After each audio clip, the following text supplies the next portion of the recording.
मीराबाई का अंत 1547 ईस्वी में द्वारका गुजरात सल्तनत में हुई थी। मान्यता है कि मीरा पूर्व जन्म में वृंदावन की गोपी थी और उन दिनों में वह श्री आदि रानी की एक सखी भी थी और वह भगवान श्री कृष्ण से अनंत प्रेम करती थी।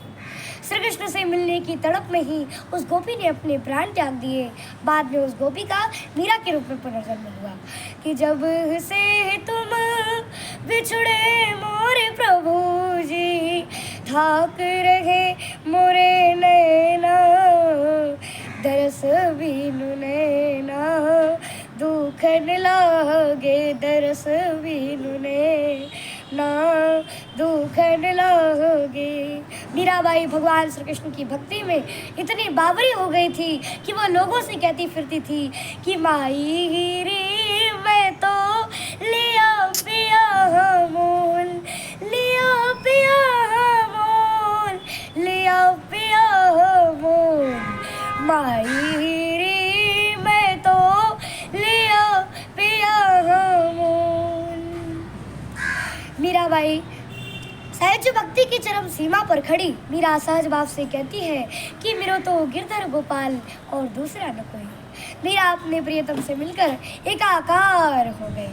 भक्ति ईश्वर के प्रति प्रेम रूपा है और प्रेम रूपा भक्ति को प्राप्त करने के बाद ना किसी वस्तु की इच्छा रहती है, न किसी वस्तु की चाहत रहती है, न शोक रहता है और ना ही द्वेष रहता है, और जिसे प्राप्त कर मनुष्य का मन उन्मत्त हो जाता है। मीरा ने आज वही पा लिया है और मीरा के भक्ति की चरम सीमा भी यही है। राजकुल में जन्म लेकर और राजकुल की वधू होकर भी मीरा का जीवन अंतःपुर के प्रकोष्ठ में आबद्ध नहीं रहा, बल्कि उसकी व्यापक प्रेमानुभूति एवं भक्ति भावना के कारण उसका व्यक्तित्व ही अविनाशी लोक के साथ एक रूप हो गया।